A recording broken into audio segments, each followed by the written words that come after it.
सैयद,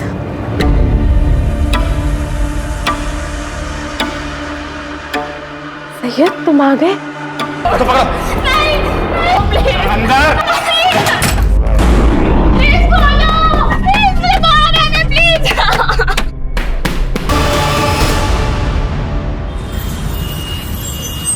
मुझे सब पता है तू क्या करना चाहता है। अरे अम्मी, क्या गलत कह दिया हमने? एक बात बताओ, अच्छा खासा लड़का है वो, खुद की चक्की है उसकी, खुश रखेगा हमारी रुबैया को, देख लेना। बहन की खुशी की इतनी फिक्र होती तो 50 साल के बुढ़े का रिश्ता न लेकर आता तू। अभी उसकी अम्मी जिंदा है उसका ख्याल रखने के लिए। अरे तो कब तक जिंदा अरे अम्मी, समझने की कोशिश करो, घर के हालत पता है ना क्या है हमारे, देख नहीं सकती है वो, कोई लड़कों की लाइन नहीं लगने वाली यहाँ पे उसके लिए। देखना मैं उसका निकाह ना।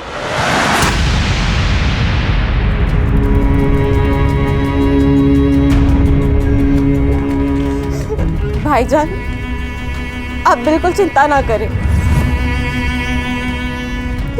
मैं कभी भी आप पर या भाभी पर बोझ बनकर नहीं रहना चाहती। रुबैया, तू तो मेरी जान है, बोझ थोड़ी ना।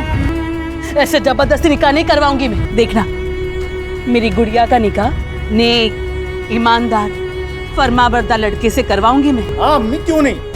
एक लड़की जो देख नहीं सकती, जो हूर की परी है, उसके लिए करोड़ों की गाड़ी में आएगा ना लड़का निकाह पढ़ने के लिए। अम्मी, ये ख्वाब है तुम्हारा, ख्वाब ही रहने दो। वो ना अल्लाह देखेगा, तू अपना काम कर। आ बेटा आ।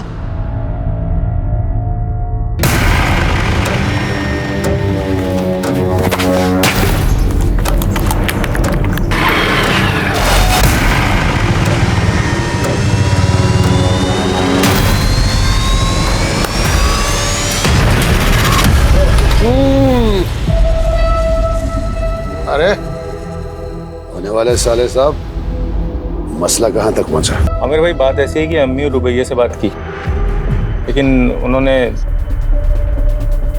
इनकार कर दिया। 50 साल के बुड्ढे के साथ तुम्हारी बहन का रिश्ता कैसे हो सकता है? यही ना?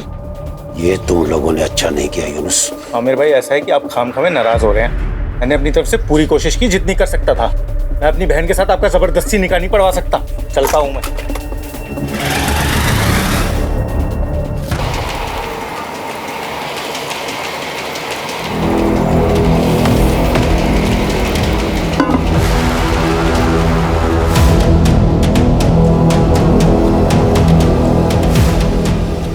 अरे हमसे क्या शर्माना, हमारी दुल्हन बन के ही तो आ रही हो। तुम्हारे भाई यूनुस से बात हो गई है।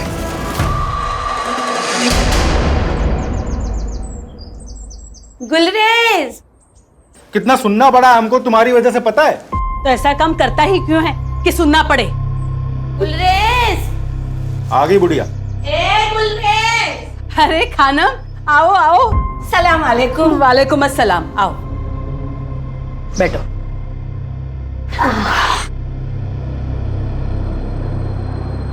आराम से आराम से। खबर ही ऐसी थी कि अपने आप को रोक नहीं पाई। क्यों? रुबैया को फिर से शादी में गवाना है क्या? अरे गवाएंगे क्यों, हम सब मिलकर गाएंगे।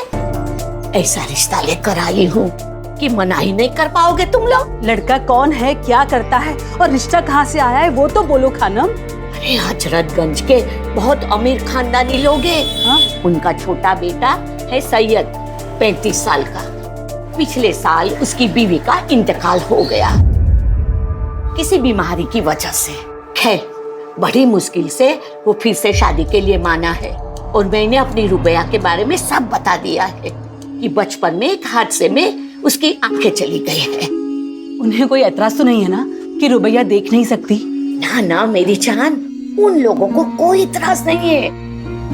रुबैया बेटा, अल्लाह ने मेरी सुन ली।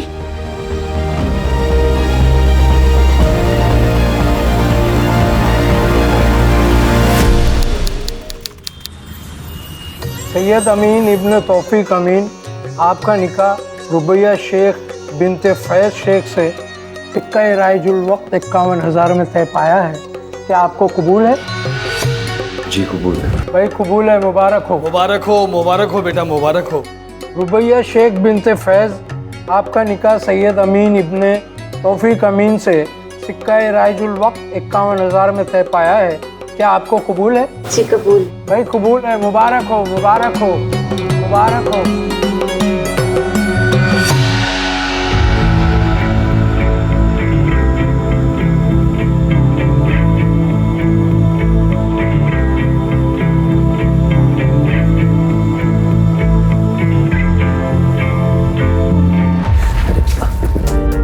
क्या कर रही हो? अभी टकराती। वो मैं इस कमरे की चीज़ों को पहचानने की कोशिश कर रही हूँ ताकि आगे जाके ठोकर ना लगे। आओ बैठो।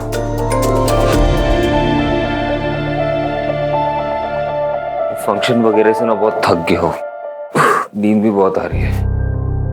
तुम्हें अगर फ्रेशन अप होना है तो तुम हो जाओ। हाँ?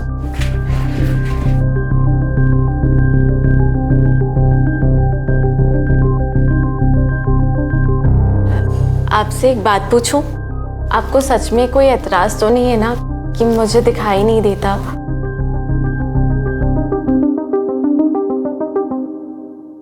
बिल्कुल सपनों की जैसी शादी थी हमारी। यकीन ही नहीं होता था कि ख्वाब है या हकीकत। बस सब कुछ हकीकत ही था। रुबैया, तुम शादी में बहुत खूबसूरत लग रही थी। हमीदा अम्मी हमें बहुत प्यार करती हैं। उन्होंने कभी इस बात का एहसास ही नहीं होने दिया कि हम देख नहीं सकते कि हम लाचार हैं। शाजिया भाभी जो दुलार हमें देती थी वैसा तो कभी हमें अपनी सगी भाभी से भी नहीं मिला।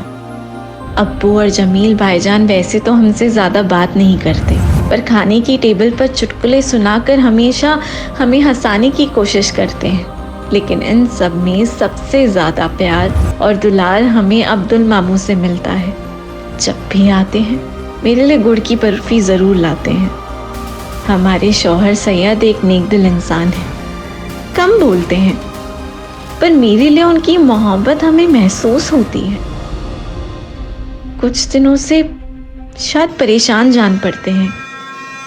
उनकी अपने बिजनेस पार्टनर से कुछ कहा सुनी हुई है।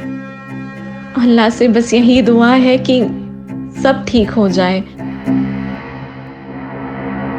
सैयद कहाँ चिपका बैठा भाला? अरे क्या हुआ? हाँ? ये क्या तरीका है? तू मुझे मेरा तरीका मत समझा सब। एक मिनट केतन बेटा, तुम घर में हो, इतना क्यों गुस्सा हो रहे हो? क्या बात? ये सब आप अपने बेटे से पूछिए। इसने मुझसे बिना पूछे कंपनी के अकाउंट से 5 करोड़ रुपए निकाले। वो पैसे मेरे हैं। वो पैसे मेरे हैं, मैंने निकाल लिए। क्या करेगा अभी तू? चल निकाल। चल चल चल। अपनी हथौड़ मत करा। मुझे मेरे पैसे चाहिए वरना क्या? वरना तुम्हारा और तुम्हारी बीबी का राज सबको बता देंगे।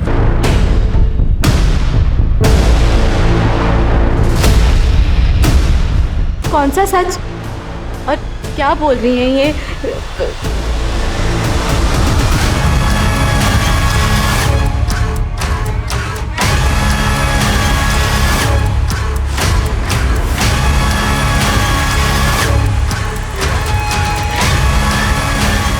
अम्मी, ये केतन कौन से राज के बारे में बात कर रहे थे?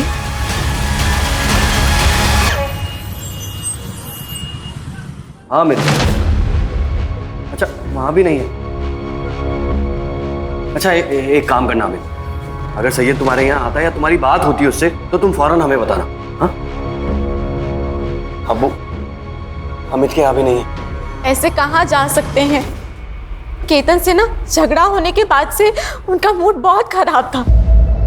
अम्मी मुझे तो बहुत डर लग रहा है। अरे डर क्यों रही है? सैयद मुड़ी है, वो वापिस आ जाएगा।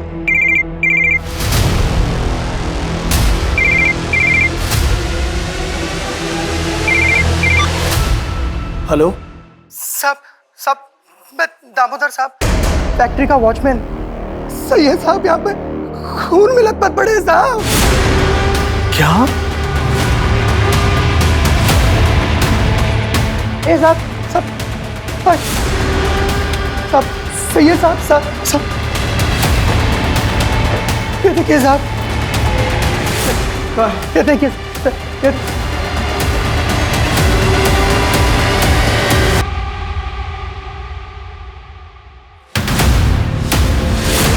सैयद, सैयद मेरे बेटे, देखो ये क्या हो गया से?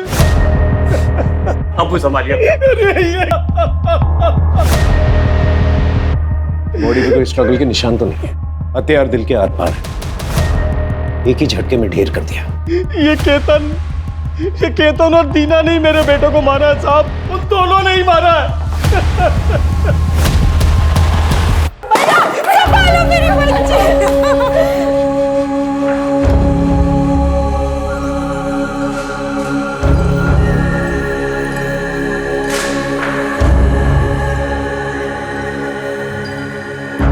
कुछ रोज पहले केतन आया था दीना के साथ मेरे घर पर।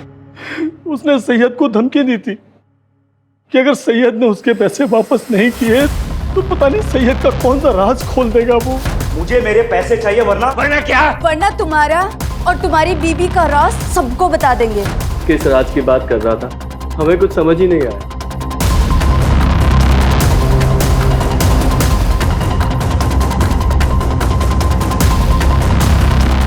साहब शाम को 5 बजे मिल बंद हो जाती है। मिल का ज़्यादातर काम केतन साहब ही संभालते हैं। सैयद साहब तो कभी कभी आते हैं। सर सब कुछ छान मारा लेकिन कहीं भी कोई ऐसा निशान नहीं जिससे लगे कि यहाँ झगड़ा हुआ है। वॉचमैन वगैरह से पूछताछ कर लिया, किसी को कुछ नहीं पता। बॉडी को पोस्टमार्टम के लिए भेजो और फैमिली मेंबर्स को इन्फॉर्म करो जब तक का इंक्वायरी पूरी नहीं हो जाती ये फैक्ट्री बंद रहेगी। और ये केतन और दीना उन्हें पुलिस थाने लेकर आओ। बाकी फैमिली मेंबर से तुम बात करो। यस। कॉल रिकॉर्ड्स चेक किए हैं आप लोगों के? 12 से 1 फैक्ट्री में क्या कर रहे थे? ऐसा क्या काम आ गया? सैयद से कौन से राज फाश होने की बात कर रहे थे तुम लोग? मुझे मेरे पैसे चाहिए वरना क्या? वरना तुम्हारा और तुम्हारी बीबी का राज सबको बता देंगे। मुझे नहीं पता कि वो किस राज के बारे में बात कर रहे थे। मैं तो खुद सुन के हैरान थी। सच सच बताओ, सैयद को क्यों मारा?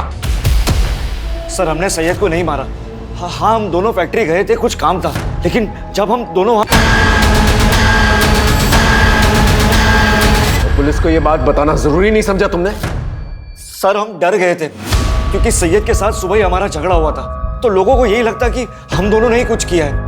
इसके लिए हमने किसी को कुछ भी नहीं बताया। राज की बात? सर कोई राज नहीं, वो तो ऐसे ही हमने उसे डराने के लिए कहा था। पर मैंने उसे किसी से बात करते हुए सुना था कि ये बात मेरे परिवार वालों को नहीं पता चलनी चाहिए। देखो ये बात मैं अपने घर वालों को नहीं बता सकता। आप मैं समझ रहा हूँ लेकिन तुम मेरी बात तो समझो ना। पर वो बात क्या है वो हमें नहीं पता।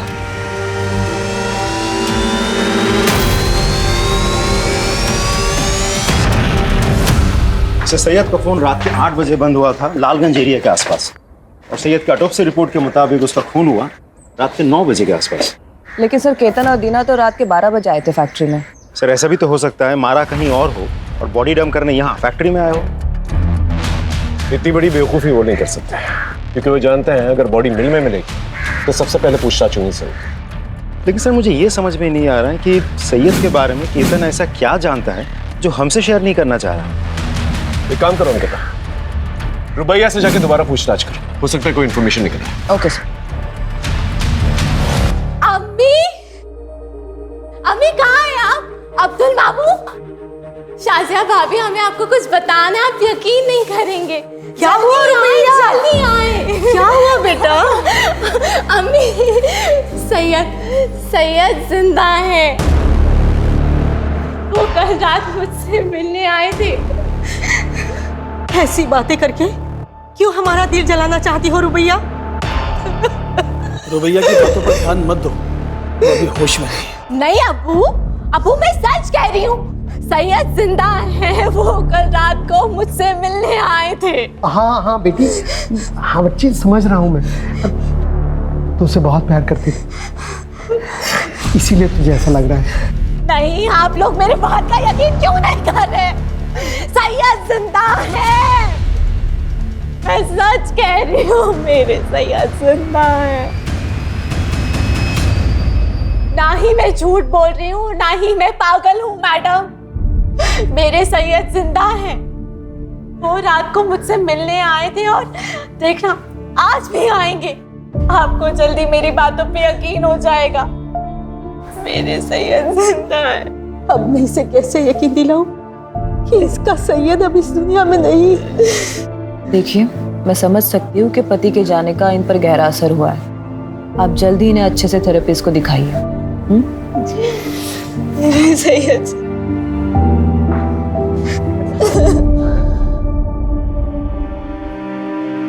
क्यों कोई मेरा यकीन नहीं कर रहा है कि आप जिंदा है सैयद? कहीं ये मेरी कोई गलतफहमी तो नहीं? नहीं, मैंने महसूस किया है आपको। मुझे सबको साबित करना ही होगा कि आप जिंदा हैं।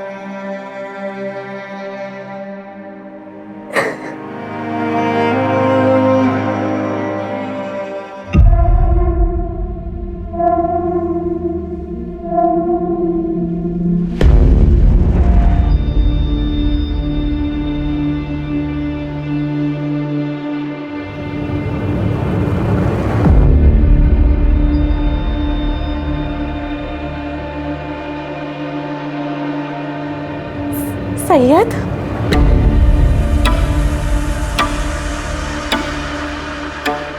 सैयद तुम आ गए?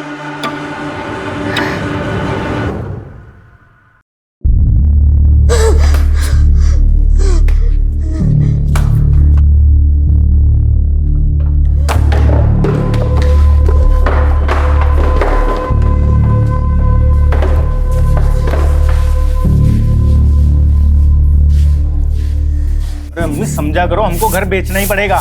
नहीं बेचेंगे ना तो खाने के भी लाले पड़ जाएंगे। दुकान बंद हो गई है तो दूसरा काम कब मिलेगा उसका कुछ पता नहीं है। रुबैया का फोन है। हाँ रुबैया, बोल मेरी बच्ची, तू ठीक है ना? अम्मी, मैं आप लोगों के यहाँ पे थोड़े दिन हरदोई रहना आना चाहती हूँ।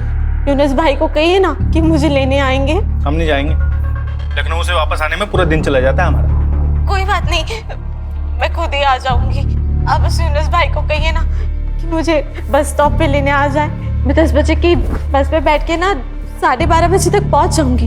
हाँ बेटा, लेने आ जाएगा। हाँ तू आजा बेटा, चले जाना।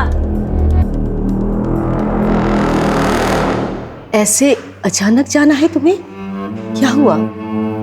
सब ठीक तो है ना? हाँ सब ठीक है, बस मुझे मेरी अम्मी की याद आ रही है।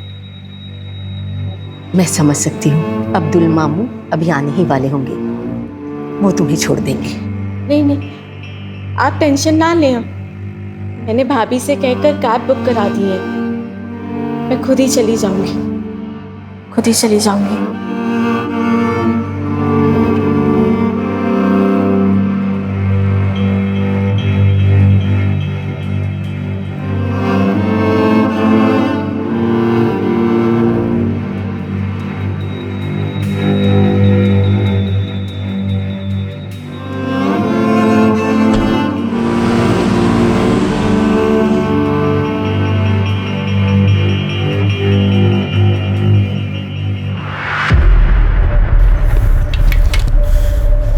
जरूरत थी क्या ऐसे यहाँ पे आने की?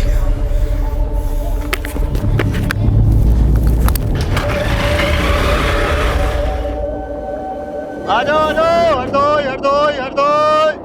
चलो जल्दी।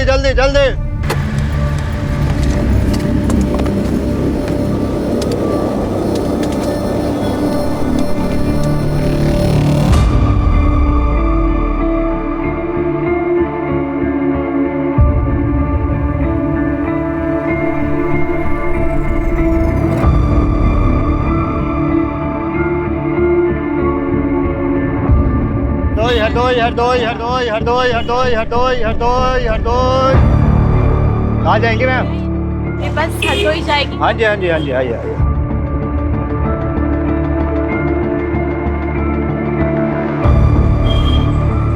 चलिए आराम से। चलिए। आराम से।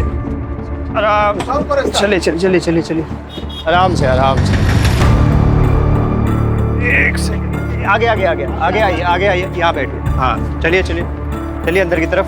हाँ बैठ जाइए, मैं आपका सामान यहीं रख देता हूँ, ठीक है? चलो भाई, बैठ गए सब लोग? अपना सामान रख लो ठीक से, ठीक?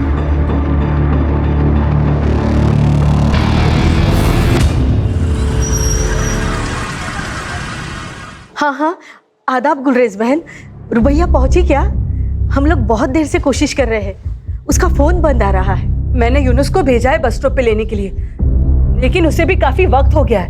हो सकता है बस छूट गई हो, दूसरी बस में हो। अल्लाह करे ऐसा ही हो। आए तो फोन करवा देना। जी जरूर। अम्मी, हमें रुबैया को अकेला भेजना ही नहीं चाहिए था। अम्मी, अरे हम तो कब से बस स्टॉप पे खड़े होकर रुबैया को ढूंढ रहे हैं घंटों से, वो कहीं मिली नहीं। ना वो 10 बजे वाली बस में थी, ना वो 2 बजे वाली बस में। अम्मी, हमको लग रहा है रुबैया हरदोई पहुंची नहीं है।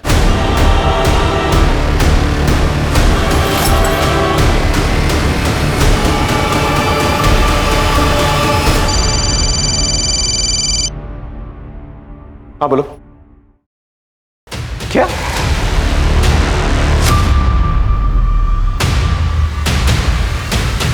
रुबैया मिसिंग? कहाँ चली गई मेरी बच्ची?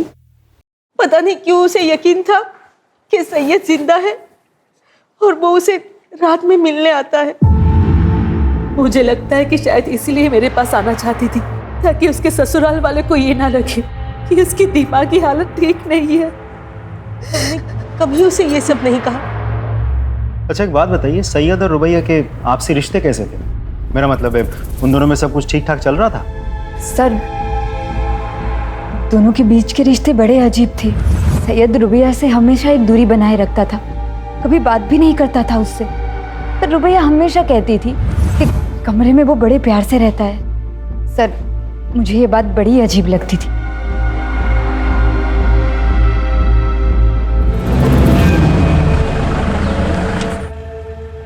सर, रुबैया के घर वालों से बात करके मुझे समझ में आया कि सैयद और रुबैया के बीच रिश्ते सही नहीं थे। मुझे ऐसा लगता है कि सैयद के मर्डर के साथ रुबैया के गायब होने का कुछ तो कनेक्शन है।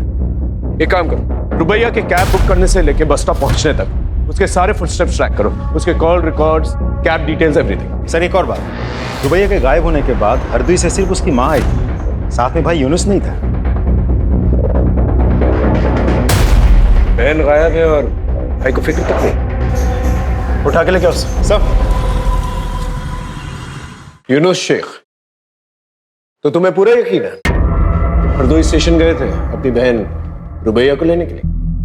सर, मैं गया था सर, मैं बस स्टॉप पे पहुंच गया था, यही कोई 12 के करीब सर। मैंने तो अगली बस का भी इंतजार किया, तब मुझे लग रहा वो पहुंची नहीं स्टेशन पे। कैसे गए थे वहां पर? बाइक से गया था सर मैं। तुम्हारा जो हरदोई का घर है और बस स्टॉप है कितनी दूरी पे, तो किस रास्ते से गए थे?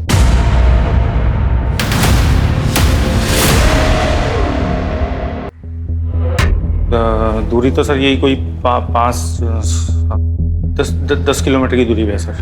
और फिर आता है, सबसे पहले राउदी चौक आता है और फिर उसके बाद एक बड़ी सी बाजार आती है सर, उसके बाद बस स्टॉप। नहीं सर, उससे पहले ही एक बड़ा सा आम का बाग भी आता है, उसके बाद आता है 2 किलोमीटर की दूरी पे है बस स्टॉप। ठीक है, जाओ, लेकिन जब भी बुलाएंगे वापस आना। आ जाऊंगा सर। अंकिता, रुबैया के घर से लेके बस स्टॉप तक जितने भी होटल्स, मोटल्स, ढाबे हैं वहां पर जाकर पता करो और रुबैया के सारे डिटेल्स जो हैं आसपास के पुलिस स्टेशन भिजवाओ। रुबैया का फोन 8 बजे से एक्टिव था, पता करो किस किस से बात की इसने। और ये रुबैया का भाई यूनुस सितंबर 15 को 10 से 4 के बीच में इसने किस किस से बात की, किस किस के साथ मैसेजेस एक्सचेंज किए, पता करो सब।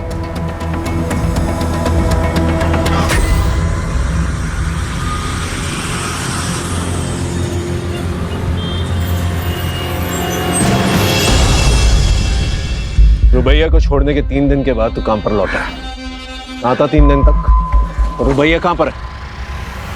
बोल। कौन रुबैया? ये गांव गया था, बाप बीमार है, आप फोन करके पता कर लो।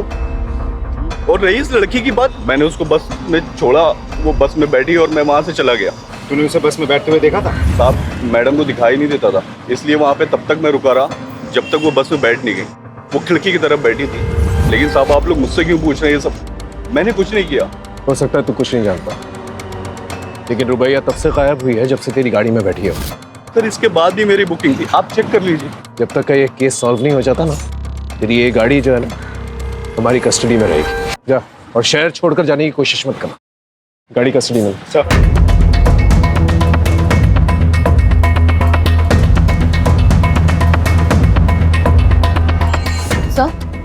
सर हमने लोकल पुलिस स्टेशन से पूछताछ की, लेकिन रुबैया अमीन ने किसी भी होटल में चेक इन नहीं किया है सर हमने सीसीटीवी फुटेज भी चेक किया और यहाँ तक मॉर्ग जाकर उसके कदकाठी के डेड बॉडीज भी चेक की सर, लेकिन रुबैया का कहीं कुछ पता नहीं चला।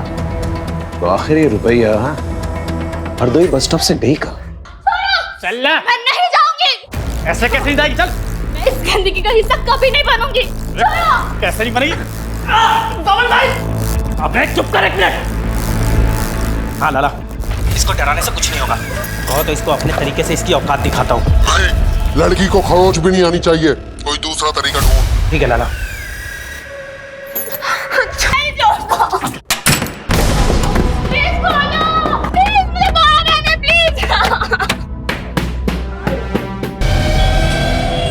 तुम्हें पूरा यकीन है ये वही लड़की है जो तुम्हारी बस में बैठी थी?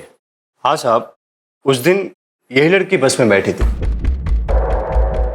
लेकिन हमारी इंफॉर्मेशन के मुताबिक तो वो हरदोई पहुंची ही नहीं थी। तुम्हें पक्का याद है?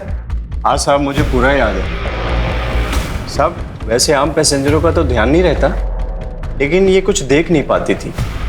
बल्कि साहब इसका सामान भी मैंने ही रखा था और इसे बिठाया भी मैंने ही था। अच्छा, तो तुम्हारी बस हरदोई पहुंची तो इस लड़की को उतरते हुए देखा था? साहब इतना तो याद नहीं है मुझे, लेकिन हाँ साहब, हरदोई से पहले जब बस चाय पानी के लिए रुकी थी तो मैंने इसको उतरते हुए जरूर देखा था साहब। चलो भाई, जिसको चाय वाय नाश्ता पानी करना है कर लो, बस सिर्फ 10 मिनट के लिए रुकेगी।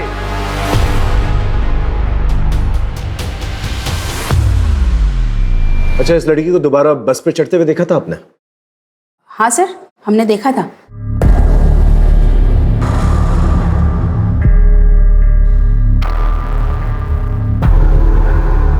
श्योर? श्योर। ठीक है, आप जा सकते। इसका मतलब रुबैया हरदोई पहुंची लेकिन अपने घर तक नहीं पहुंची। घर नहीं पहुंची मतलब रुबैया का भाई यूनुस नहीं तो कुछ? कोई है? प्लीज खोलो। कोई है? प्लीज खोलो। प्लीज मुझे बाहर आना है। प्लीज खोलो। खोलो।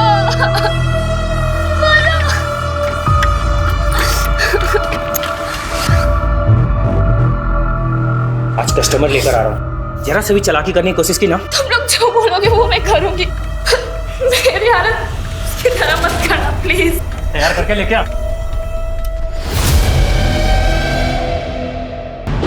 झूठ बोलता है? हाँ, तेरे कॉल रिकॉर्ड चेक किया हमने। तू हरदोई बस स्टॉप गया ही नहीं था। क्यों नहीं गया था? रुबैया को घर लाने क्यों नहीं गया था? कर गया था सर मैं। तो मेरी बीवी है ना बानो, तो रोज लड़ती थी रुबैया की वजह से, और इस बार उसने मुझे धमकी दी थी, बोला था कि अगर रुबैया घर में आई ना तो घर छोड़ के चली जाएगी।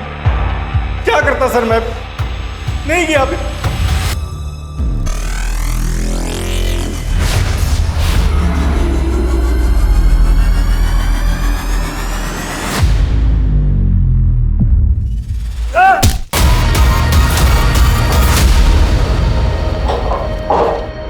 लाला, आयशा भाग गई। आयशा जिंदा नहीं बचनी चाहिए। मेरे फोन का इंतजार करो, दूसरी को भी ठिकाने लगाना है। ठीक है लाला।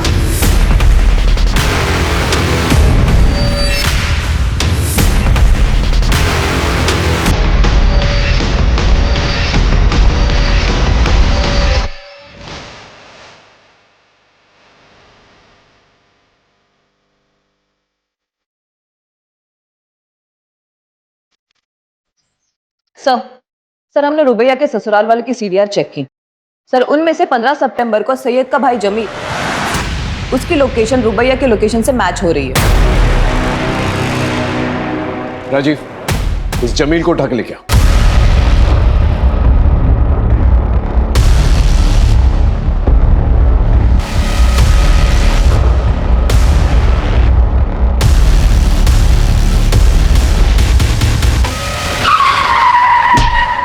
सर, जमील का एक्सीडेंट हो गया। उस पर किसी ने गाड़ी चढ़ा दी है। क्या? जमील हम?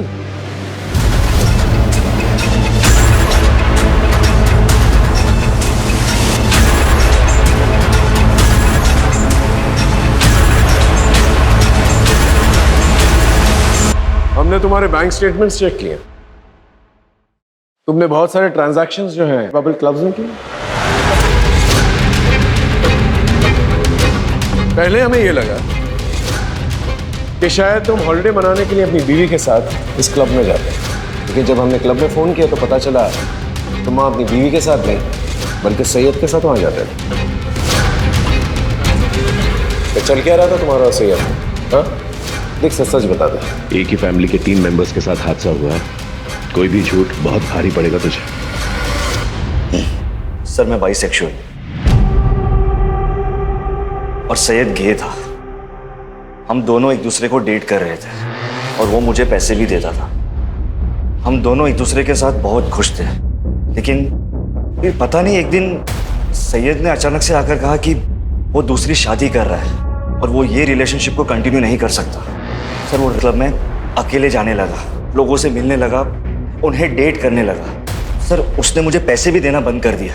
रोज ऑफिस में हमारे झगड़े होने लगे और हमारे डिफरेंसेस लोगों के सामने आने लगे। और ये सब देखकर मेरी पत्नी दीना वो मुझसे सवाल करने लगी थी, इसीलिए उसके लिए मैंने जानबूझकर सैयद को धमकाया। लेकिन एक बात समझ में नहीं आई, सैयद की बीवी रुबैया वो उसके साथ 1 साल तक खुश कैसे थी और 1 साल तक सैयद का सच उसे कैसे नहीं पता चला? सर मुझे कुछ नहीं पता, लेकिन हाँ बुशरा सर बुशरा सैयद की पहली पत्नी थी और वो उससे बिल्कुल भी खुश नहीं थी। वो उसे डिवोर्स देना चाहती थी, लेकिन वो बोटिंग एक्सीडेंट में मारी गई। राजीव इस बुशरा के बारे में पता कर और बुशरा बोटिंग एक्सीडेंट के बारे में पता कर। जी सर। सर शिल्पा खत्री नाम की औरत आपसे मिलने आई है। शिल्पा बार क्यों मरेगी? यस मिस खत्री बोली। सर वो शायद रुबैया दोबारा बस में चढ़ी ही नहीं थी। क्या? लेकिन पहले तो आपने कहा था आपने उसे बस पे चढ़ते हुए देखा था। सर जब हमने उसे देखा था ना तब हम थोड़ा नींद में थे, लेकिन कल हमें याद आया कि जो लड़की बस में चढ़ी थी उसके हाथ में वो छड़ी क्या बोलते हैं उसे? Blind walking stick. हाँ वो नहीं थी। मिसेस खत्री वो चाय की दुकान याद है जहां पर बस रुकी थी? हाँ सर देखा था इस लड़की को यहाँ, उधर बैठी थी सर। हाँ मैडम क्या लेंगी, चाय या ठंडा? भैया 1 कप चाय दे दीजिए। ठीक।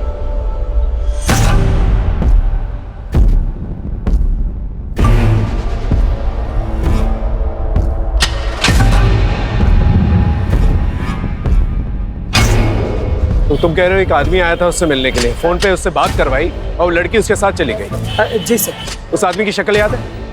नहीं सर शक्ल तो नहीं याद है, लेकिन हाँ सर उसकी काली काली दाढ़ी थी और यही बैठा हुआ था सर। और उधर दूर में एक ब्लू कलर की बहुत बड़ी गाड़ी थी सर। ये आदमी लड़की को गाड़ी में लेकर गया, उसमें 2 लोग बैठे हुए थे और गाड़ी चली गई सर। ठीक है थैंक यू। सर रुबैया जिसके भी साथ गई अपने भरोसे से गई है। नहीं उसने उस पर भरोसा नहीं किया जिसके साथ गई, उसने उस पर भरोसा किया जिससे उसने फोन पर बात की। वो हरदोई अपनी अम्मी के घर पहुंचना चाहती थी, अपनी अम्मी को शायद कुछ बताना चाहती थी, लेकिन वो हरदोई पहुंच नहीं पाई। 15 सितंबर को जो ब्लू गाड़ी के बारे में बता रहा था ये टोल प्लाजा जाके उसके बारे में पता करो। ये सच है अंकल, सैयद को लड़कियों में कोई दिलचस्पी नहीं थी और ये बात सैयद की पहली पत्नी बुशरा को भी पता था। झूठ है ये सब। बुशरा सैयद के बच्चे की मां बनने वाली थी। रुबैया और सैयद दोनों बहुत खुश थे और आप कह रहे हैं कि उसे औरतों में कोई कुछ भी कहेगा आप उसका विश्वास कर लेंगे? अरे वो हमारे घर का बच्चा था। इस बूढ़े ने 2 जवान बेटे खोए हैं साहब। ऐसे वक्त में तो इस घर में इस तरह की बेहुदा बातें मत कीजिए आप। और कोई है जो हम सबको एक एक करके मारना चाहता है, उसे जाकर ढूंढिए आप। पता नहीं हमारी बच्ची रुबैया किस हाल में है, पता नहीं वो जिंदा है भी कि नहीं।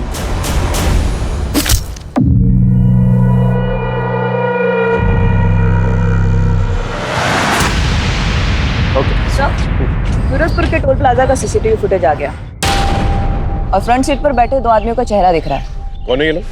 गगन और बबन सर ये दोनों हिस्ट्री शीटर्स हैं और फिरोजपुर के ब्रोथल से भी इनका कनेक्शन है। उस गाड़ी के बारे में पता चला? किसके नाम पे रजिस्टर्ड है? जी सर जमील। जमील अमीन? यस सर वही रुबैया को लेकर गया था और इसके पहले कि हम उससे कुछ पूछ पाते उसका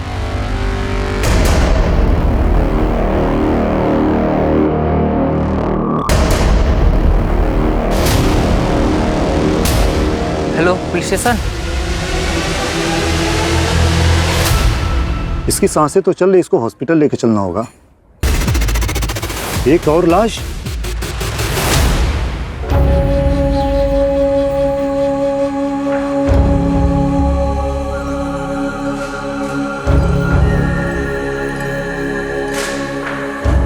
जी बोलिए। विक्टिम की मौत गला काटने से हुई है। बॉडी को 48 आवर्स हो चुका है और इसके साथ एक और जो लड़की की बॉडी आई थी जो बच गई, लेकिन दुख इस बात का ज्यादा है कि विक्टिम प्रेग्नेंट थी। Pregnant? She was 2 months pregnant. लेकिन ये कैसे हो सकता है? इसके पति को मरे हुए तो 3 महीने हो चुके हैं। सैयद जिंदा है, वो कल रात को मुझसे मिलने आए थे। सर क्या हो रहा था इसके साथ उस घर में? कहीं इस बच्चे का बाप जमील तो नहीं? कहीं वो रुबैया के अंधेपन का फायदा तो नहीं उठा रहा था? हाँ बोलो। सर जमील के आदमी बब्बन और गगन का पता चल गया है। उन दोनों की लोकेशन गवर्नमेंट हॉस्पिटल की है, जहां आयशा का इलाज चल रहा है।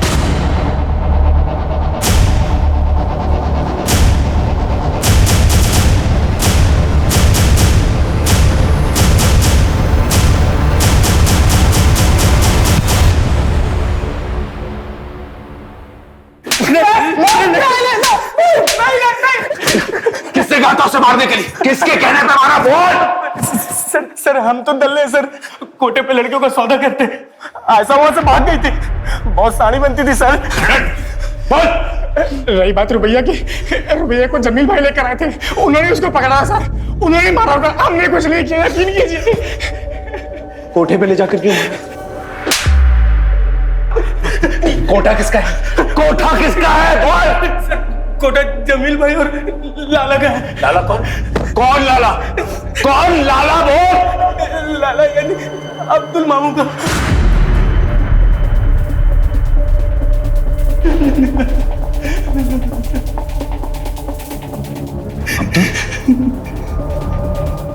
लेकिन अब्दुल तो रुबैया को अपनी बेटी मानता था, और जमील और सैयद उसके अपने भांजे थे।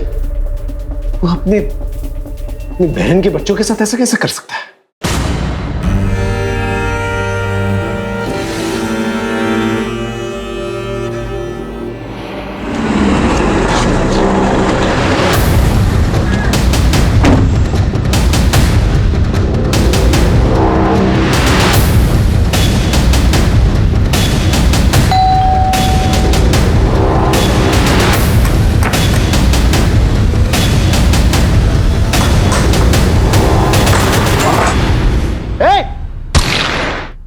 गर्दन पर गोली लगी है, हॉस्पिटल लेके जाओ। सर लेकिन अब्दुल ये सब करेगा ही क्यों? और इन सब में जमील कैसे फंस गया? सर क्या चल रहा है मुझे कुछ समझ में नहीं आ रहा है, अजीब पहेली है। सैयद की पहली बीवी बुशरा, वो भी प्रेग्नेंट थी ना सर, और उसकी मौत बोटिंग एक्सीडेंट में हुई थी। सबका जवाब हमें इस हार में मिलेगा। सर सन 2020 में भी भूषण अमीन ने अपने पति और ससुर के खिलाफ रिपोर्ट लगाई थी। ये देखिए रिपोर्ट। सैयद के खिलाफ तो कंप्लेन समझ में आती है, लेकिन तौफीक अमीन के खिलाफ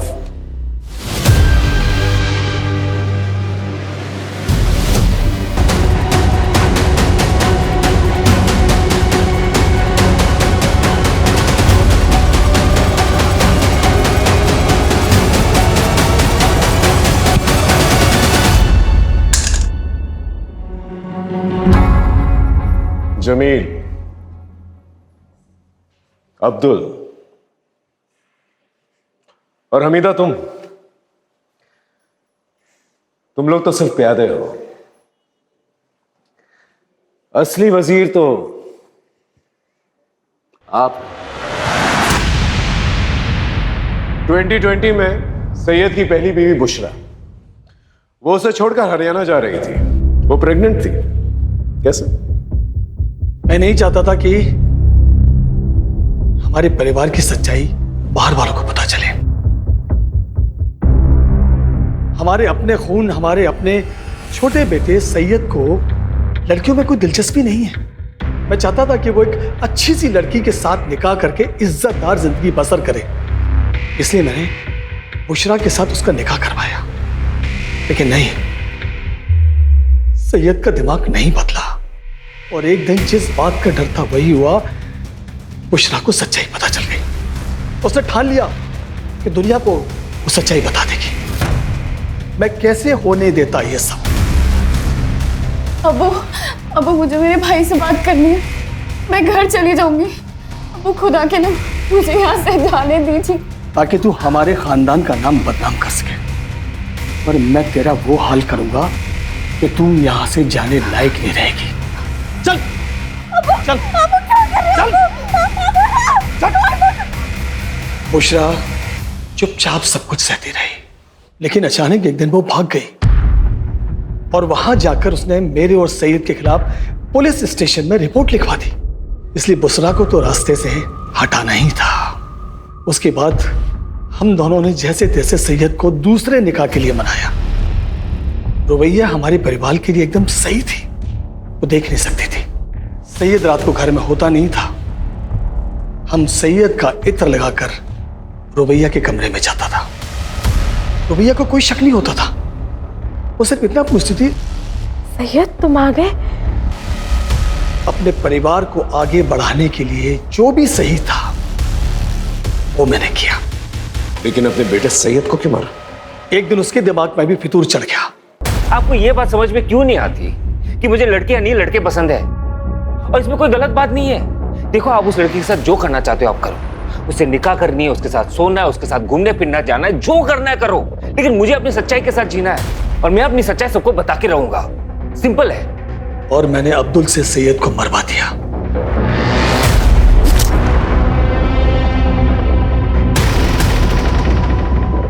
और मैंने और जमील ने मिलकर सैयद की बॉडी को फैक्ट्री में रखवा दिया, जिससे सारा शक केतन पर जाए। लेकिन एक दिन रुबैया को भी मेरी सच्चाई का पता चल गया।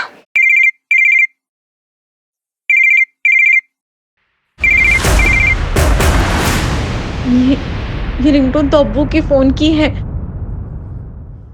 अब्बू? और सैयद के मरने के बाद भी मैं ही था वो जिसे वो सैयद समझ रही थी। उसके बाद मैंने जमील को रुबैया के पीछे लगा दिया। हमारे अब्बू ने जो तुम्हारे साथ किया उसके लिए हम बहुत शर्मिंदा है रुबैया। अच्छा रुबैया, तुम हमारे साथ चलो, बस में जाना तुम्हारी जान के लिए खतरा है। और ये अब्दुल मामू भी तुमसे बात करना चाह रहे थे। हेलो मामू, मामू अब्बू।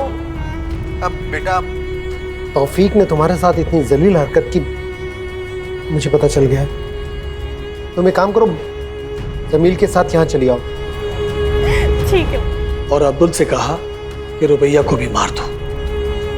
माफ कर देना मेरी बच्ची, अगर तौफीक का कर्जा मुझ पर नहीं होता तो मैं ये कभी नहीं करता।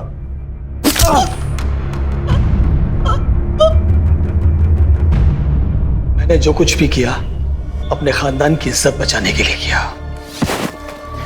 तूने जो कुछ भी किया है ना, अपने खानदान की इज्जत बचाने के लिए नहीं किया, बल्कि इसलिए किया कि तू बहुत ही घटिया इंसान है।